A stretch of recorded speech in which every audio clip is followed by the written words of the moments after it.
Bonsoir, soyez les bienvenus au Club de la Presse en présence de chroniqueurs qui sont évidemment tous bouleversés par le décès de la reine d'Angleterre, mais qui ne l'évoqueront pas ou que très peu, a few, comme disent les Britanniques. Et pourtant, il serait légitime à le faire. La première d'entre elles, d'ailleurs, pourrait le faire puisque elle, au moins, fait partie de la haute.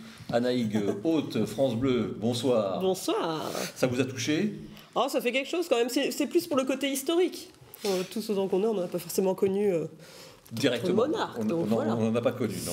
À vos côtés, le prince de l'info, qui a un peu plus de cheveux que le prince William. Anthony Villeneuve, bonsoir. Bonsoir, Jérôme. Républicain lorrain. En face, il côtoie les grands de ce monde, enfin surtout ceux qui ont une histoire commune avec la Moselle, Vianney Huguenot. Bonsoir Jérôme. Bonsoir Moselle TV et plus. Et puis dans quelques heures, il part à Londres pour nous faire vivre, tel le Léon Zitrone des temps modernes, les obsèques d'Elisabeth II en direct sur RCF. Bonsoir Cédric Rouillon. Bonsoir Jérôme, bonsoir à toutes et à tous. Est-ce que vous avez imaginé retransmettre la messe des funérailles de la reine? Écoutez, on a commencé par celle de Monseigneur Ballot en Moselle. On verra peut-être avec les équipes techniques de RCF.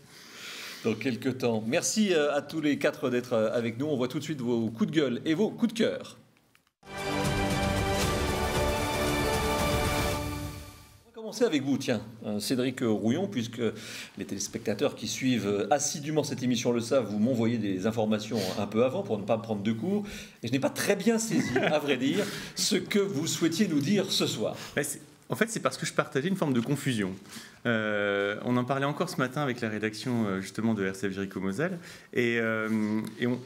en gros, ça fait 2 ans que la France et le monde parlent résilience.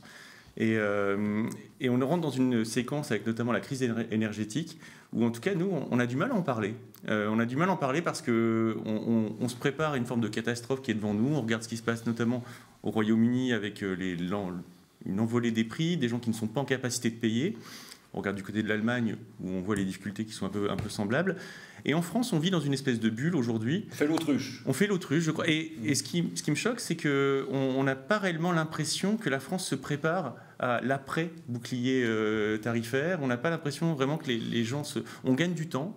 Et on a du mal à en parler. Je disais, et donc c'était une réflexion que je partageais avec vous. Je comprends mieux maintenant, je comprends. Et parce que cette résilience-là, et on est aussi au moment de la rentrée où on rencontre comme ça, on a rencontré plein de gens pendant l'été, et on faisait le parallèle. Vous connaissez aussi les liens entre notamment le Liban et la France, et on croise régulièrement des Libanais. Et quand on croise comme ça les Libanais qui sont eux en crise, autrement plus importante depuis 2 ans, eh ben on met le doigt sur ce qu'est la vraie résilience. Et donc je pense qu'il y a beaucoup de chemin à faire encore, et c'était un peu ce partage-là que je voulais faire avec vous, et puis peut-être aussi lancer le débat sur comment parler et comment sensibiliser les auditeurs, les lecteurs sur les vrais enjeux sans pour autant tomber dans le pessimisme sans leur effréné. Faire peur.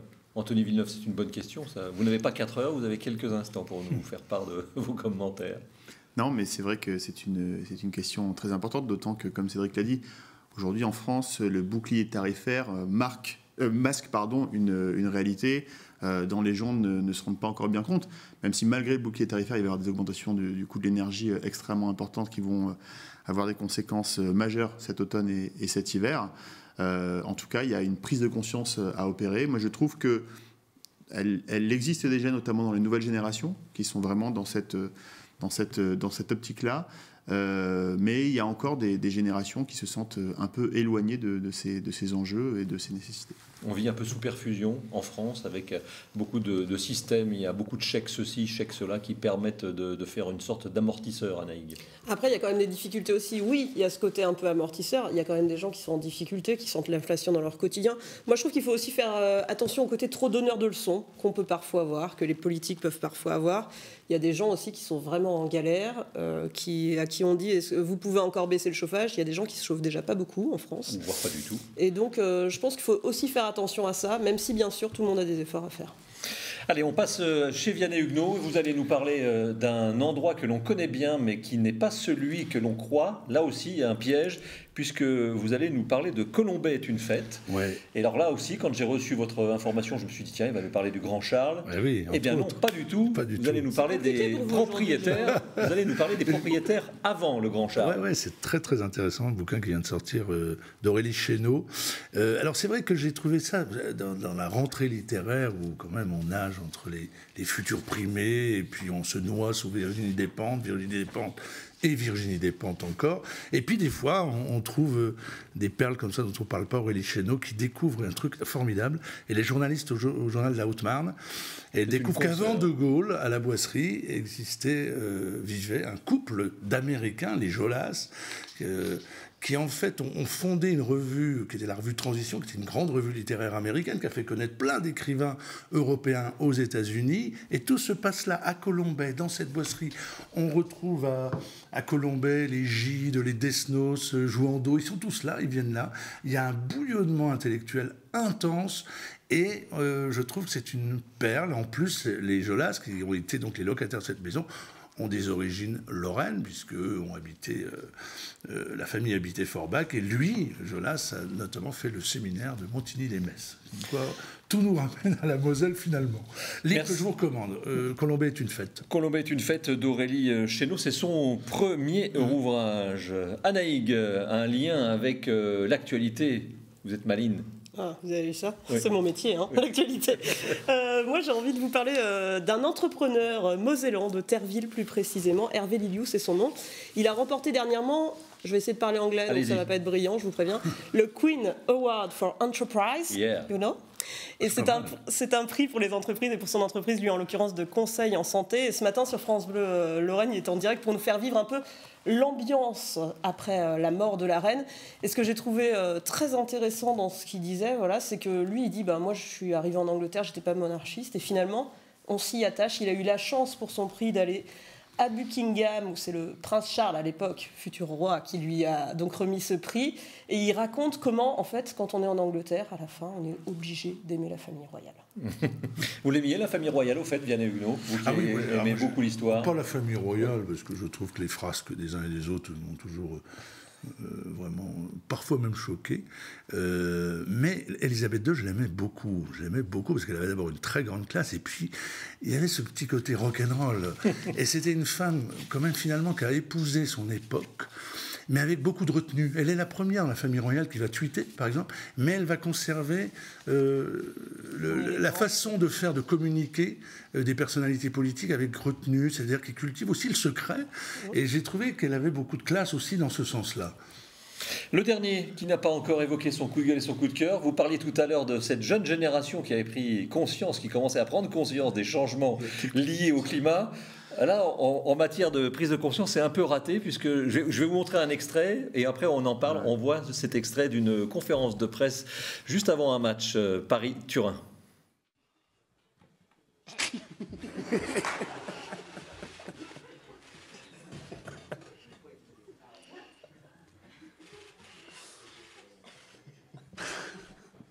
Excusez-moi. Je me doutais qu'on allait avoir cette question-là. Pour être très honnête avec vous, ce matin, on a parlé avec la société qui organise nos déplacements. On est en train de voir si on ne peut pas se déplacer en char à voile. Voilà une petite phrase de Christophe Galtier qui a fait beaucoup réagir depuis, et c'est votre coup de gueule, Anthony. Oui, cette séquence a fait le tour du web, elle a été retweetée des millions de fois. Je disais tout à l'heure effectivement que certaines générations étaient plus sensibles à l'impératif de résilience. Visiblement, il y a au moins une exception, Kylian Mbappé. Donc ils étaient interrogés sur l'opportunité de voyager pour certains déplacements en TGV, notamment c'était le cas pour un déplacement à Nantes. La question a été posée et on a eu immédiatement... alors plus que la blague extrêmement mauvaise, il l'a reconnu lui-même, de Christophe Galtier. Moi j'ai été choqué par le rire idiot de Kylian Mbappé dès que la question a été posée, comme si cette question était incongrue, alors que voilà, on est dans un monde où tout le monde doit faire des efforts, tout le monde doit changer, et on a l'impression, on en avait déjà parlé l'an dernier je crois sur ce plateau, que le foot professionnel ne fait aucun effort. Bon, voilà, on est à Foot quelques... professionnel français, puisque depuis cette mauvaise blague, évidemment, la presse s'en est emparée, des confrères de l'Équipe et d'autres stations nationales ont fait des comparatifs, et certaines équipes du championnat italien se déplacent en train, certaines équipes du championnat d'Angleterre se déplacent en train. J'ai pas entendu tout le reportage, mais voilà, donc visiblement, ça n'est pas complètement incongru. Non, ça n'est pas incongru. Pourquoi ça Surtout pour faire 2 heures pourquoi de trajet. Voilà, une équipe professionnelle peut tout à fait voyager en train, d'autant que le directeur de TGV qui avait interpellé le PSG propose des solutions sécurisées, clés en main, pour permettre aux équipes de voyager.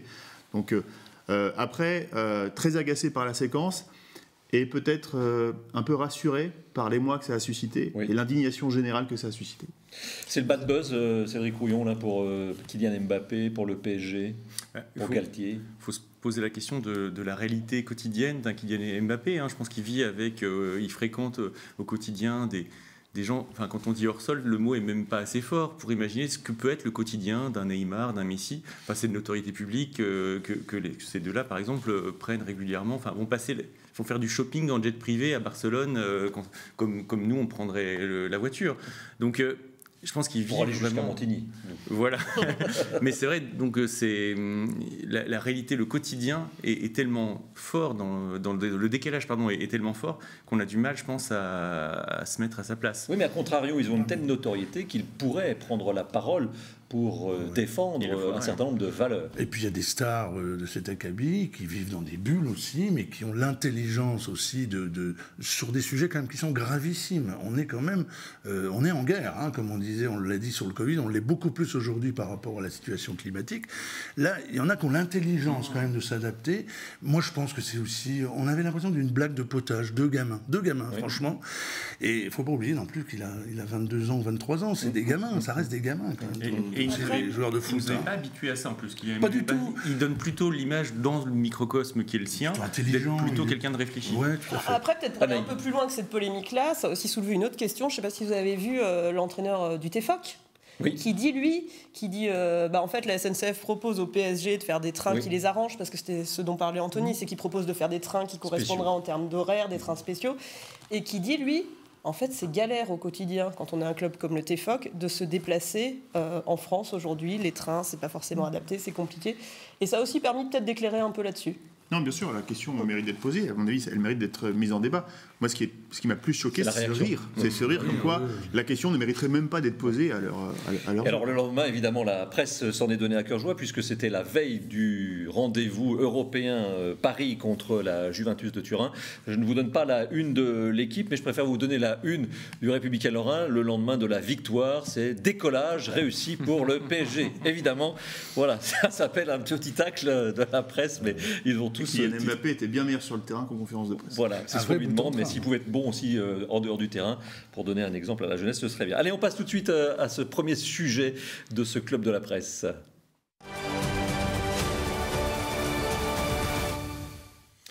Une semaine ou un peu moins après la rentrée des classes, c'est la rentrée politique. Gros Didier, Weiten, Cuny, les parlementaires mosellans et d'autres élus ont fait leur rentrée avec de nombreux rendez-vous. Vos agendas étaient très chargés, madame, messieurs, cette semaine. Ça fait partie un peu du folklore, même si ça n'est pas du folklore, mais ça fait partie des dates de début d'année scolaire. Anthony, c'est la rentrée politique. Oui, ça s'est imposé un petit peu dans l'agenda. À la fois, on peut dire ça devient un peu marronnier, mais ça reste un moment très intéressant parce que dans une année, quand vous menez tout un tas de politiques publiques qui s'enchaînent, il est parfois bon de prendre le temps de mettre un peu de cohérence dans tout ça. Et c'est ce que font les élus à l'occasion de la rentrée politique. Ils font le lien entre toutes les actions qu'ils mènent, ils répondent aux questions. Ils inscrivent aussi leur action dans une actualité. On en a parlé, l'actualité de la rentrée, c'est la crise énergétique, c'est la crise climatique. Donc ils répondent à ces questions-là. Moi, je trouve qu'on est plutôt sur un temps politique où on prend un peu de hauteur, et c'est nécessaire. Anaïg, vous étiez à ces rendez-vous, la rédaction de France Bleu était à ces rendez-vous. C'est important d'y être pour sentir un peu ce que va être la prochaine année, la prochaine saison. C'est important d'y être pour, c'est pareil, je suis assez d'accord avec Anthony, aussi pour prendre un peu de hauteur, peut-être permettre d'avoir plus de temps pour aller plus loin que ce qu'on fait au quotidien dans le flot d'actualité. On va effectivement avoir le temps de prendre un peu de recul. C'est important d'y être. Après, c'est vrai que l'exercice est très convenu et un peu à l'ancienne, mais c'est quand même important. C'est vrai aussi, là on voit le président du département, donc c'était au Club de la Presse. Avant, nous avions des images de François Grosdidier qui était dans un des salons de l'hôtel de ville. C'est vrai aussi que cette rentrée avait été un peu moins facile avec la crise sanitaire. Il n'y avait pas eu de grands rendez-vous, donc là on reprend un travail un peu classique. Néanmoins, on parlait de résilience tout à l'heure et je me retourne vers vous, Cédric, puisque vous nous disiez qu'on ne prenait pas conscience de ce qui nous attend. Néanmoins, si on lit tous les papiers, c'est comme ça qu'on dit dans le jargon de mes chers confrères, il n'y a pas beaucoup de place à l'optimisme dans cette rentrée, que ce soit Patrick Weiten, que ce soit François Grosdidier ou les autres. On est dans une rentrée plutôt gris-sombre. Mais je pense que les politiques qui partagent cette difficulté de projeter, d'être dans le récit aussi de leur action. Et puis la réactivité qui est nécessaire. Enfin, voilà, l'été, entre l'aspect climatique et énergétique, a quelque part changé beaucoup de choses dans le quotidien des Français. Mais ce qui est un peu paradoxal, c'est que les Français, justement, il ne faut pas sous-estimer la difficulté qu'ont les politiques, ou si on le prend à l'envers, les Français, à entendre la parole politique. Je ne pense pas qu'il y ait d'appétence aujourd'hui pour la parole politique. Il n'y a pas forcément d'attente, même si elle est attendue dans nos rédactions. C'est sans doute aussi très attendu du côté des cabinets des politiques. Je ne suis pas persuadé que l'homme de la rue, la femme de la rue attendent avec impatience la rentrée, y compris de son maire qui va agir au plus près de chez lui.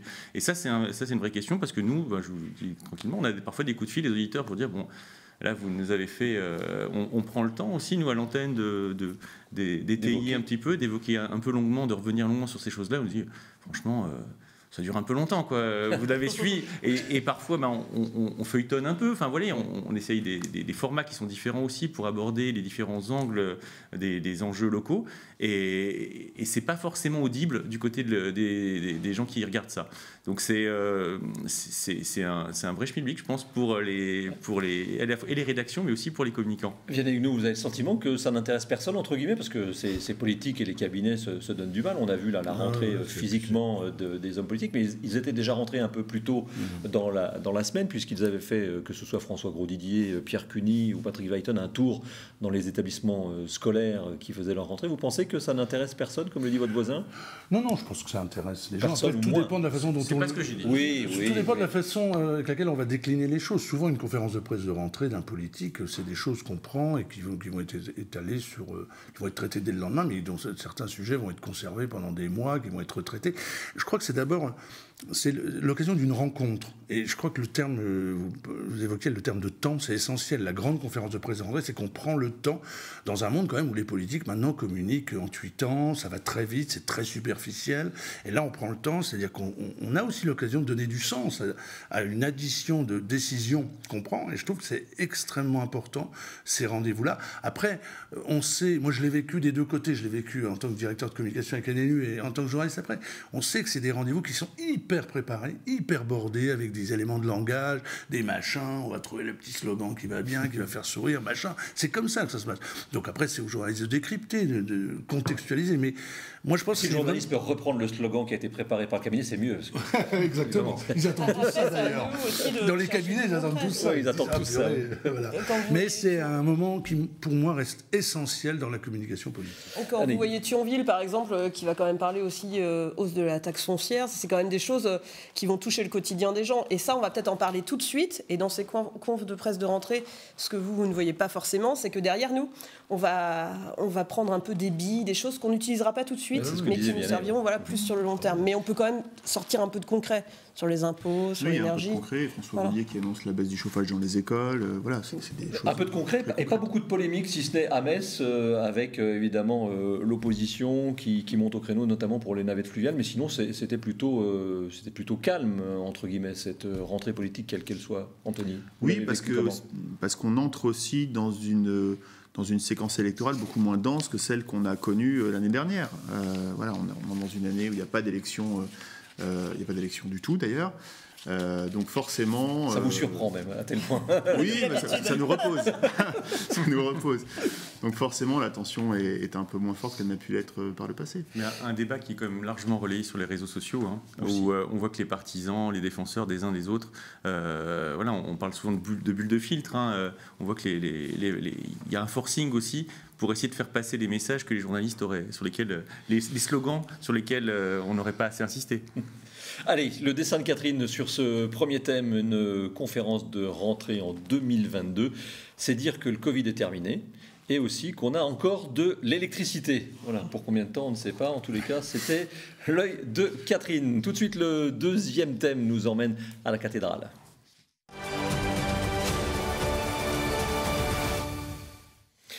Metz Handball vaut bien une cathédrale, vous l'avez sans doute vécu. Après l'installation de Monseigneur Ballot, le 104e évêque de Metz, c'était dimanche. Et bien lundi, c'est Metz Handball qui a investi la lanterne du bon Dieu. Je me tourne forcément vers vous, RCF Jéricho-Moselle. Cédric Rouillon, ça vous a surpris, ça vous a choqué ou pas du tout? Vous trouvez ça normal? Je pense qu'il y a deux questions. Il y a le fait que le monde civil soit présent dans la cathédrale. Moi, je trouve ça plutôt positif parce que la cathédrale fait partie du patrimoine collectif. Aujourd'hui, voilà, les enfants, quelle que soit leur confession, ils sont amenés à visiter, à s'approprier aussi l'histoire de la ville. Et on est dans ce registre-là. Moi, je l'ai pris surtout comme un message d'ouverture, y compris des joueuses elles-mêmes, qui, je crois, on avait parlé en amont, s'étaient mises d'accord sur le fait qu'elles s'en sont animées d'être présentes sur ce qui est un lieu de culte. Et c'est plutôt un signe d'ouverture. Et on a découvert, alors, enfin, pour ceux qui ne le connaissaient pas et qui ne le fréquentaient pas, nous avons découvert, pour ceux qui assistaient à cette présentation, le chanoine. Le chanoine qui a fait un discours incroyable, qui parlait d'ailleurs de son neveu, qui lui disait, son neveu, vas-y tonton, fais péter les scores, et c'est assez drôle quand même comme discours. Exceptionnel son discours. Et moi je trouve justement qu'il a fait finalement le pont entre le lieu de culte et finalement le monde du sport sur des valeurs partagées. C'était super intéressant. On a vu aussi les joueuses qui ont fait l'effort de chanter avec la maîtrise de la cathédrale. C'était original, c'est sûr. Le Metz Handball nous y a habitués. On les avait vus aussi à l'hôpital Mercy faire une présentation après la crise sanitaire. Voilà. Enfin, ils ont l'habitude de choisir des endroits originaux. Et moi, je trouve que là, ça a bien pris. Alors, c'est sûr que ça peut surprendre quand vous entendez le public qui, au défilé des joueuses, acclame dans la cathédrale. C'est très impressionnant parce que ça résonne et ça faisait vraiment une ambiance particulière. Moi, je trouve que c'était sympa et que justement, le pont a été fait par le chanoine qui a fait du stand-up, on peut le dire, dans son discours, qui était vraiment très bon, et sur les valeurs communes. Moi, j'ai trouvé ça assez sympa. On appelle ça une homélie dans le jargon. Il a dit qu'il avait presque fait une homélie, c'est ce qu'il a dit. Et il y avait eu un concert de Laurent Voulzy aussi, à la cathédrale. Enfin, on peut aussi ouvrir les cathédrales. Voilà, malin le chanoine, parce qu'au-delà de Metz Handball et de la présentation qui s'est très bien passée, avec des chants magnifiques, malin le chanoine, parce qu'il a passé quand même quelques messages. Vous y étiez, non, vous n'y étiez pas, sur notamment l'éclairage, qu'une cathédrale digne de ce nom. Et il a passé... Oui, le grand orgue. Il est malin, le chanoine. Il a passé quelques informations, puisqu'il y avait évidemment tous les élus du département qui étaient présents. Qu'en avez-vous pensé, vous, d'une présentation de la sorte de Metz Handball? Moi, je pense qu'il fallait bien un tel monument pour accueillir un monument du handball français. C'est bon. Donc, la punchline préparée. Bien joué. Non, moi, ça ne m'a pas du tout choqué. Voilà, à partir du moment où ça a été fait dans le respect des uns et des autres. La cathédrale appartient à tout le monde. La cathédrale est un bâtiment entretenu par l'État, donc par chacun d'entre nous. Il est normal qu'elle puisse accueillir des événements. Après, c'était peut-être le premier événement de ce type dans la cathédrale. Est-ce qu'il y en aura d'autres? Est-ce que ça a vocation à être un lieu d'événementiel comme peut l'être aujourd'hui le Stade Saint-Symphorien, le Centre des Congrès, le Centre Pompidou? Où est la limite? Voilà, on verra le prochain événement si la question se reposera. Ça fait de la concurrence. Vianney? Moi, ça ne m'a pas choqué, mais ça m'a interpellé quand même. Je pense que ça a dû interpeller beaucoup de monde. Il y a eu quelques réactions sur les réseaux sociaux. Après, je trouve ça très, très intéressant, mais ça rappelle une évidence. C'est-à-dire que ce n'est pas seulement un lieu de culte, mais qu'on est dans un phare de la culture lorraine, etc. Et je trouve que c'est très bien. En plus, ce qui est important, c'est qu'on est là. C'est pas un défilé de mode. On est là avec une équipe sportive. Elles sont quand même passées en tenue de ville et en tenue sportive. Alors après, à un moment, je me suis dit, tiens, est-ce qu'il va y avoir comme à Miss France la tenue en bikini? Fort heureusement, non. Est-ce que ça reste un... On est au 21e siècle, en plus de sport collectif, donc qui véhicule ce que tu disais, des valeurs de partage, de respect, etc. Donc je trouvais ça vraiment intéressant. Après, voilà, il y a des questions qui se posent aussi. Est-ce que toute l'équipe a été d'accord pour aller là? Parce que c'est pas anodin de faire une présentation comme ça dans un lieu de culte catholique. Est-ce que tout le monde a été consulté? Est-ce qu'on s'est mis d'accord? Ou est-ce que c'est imposé? Voilà, c'est important. Mais moi, je trouve que c'est plutôt un beau clin d'œil et un beau signe. Après, je comprends que ça interpelle, franchement. Et de l'autre côté, il y a la question aussi de la place de l'Église elle-même, de l'institution. Je pense qu'au-delà de la volonté de s'ouvrir ou pas, qui est parfois évoquée, là c'était aussi le message, et qui est réellement, en tout cas nous, on a un média d'inspiration chrétienne, et on le fait vivre comme ça, c'est l'idée que l'Église n'est pas tournée vers elle-même, et que par nature, on s'intéresse à la politique, à ce qui est le territoire local, et le sport en fait partie. La veille, la messe de présentation de Monseigneur Ballot donnait ceci, on va le regarder en image, ça change du tout au tout évidemment avec la manifestation du lendemain. Là on est véritablement dans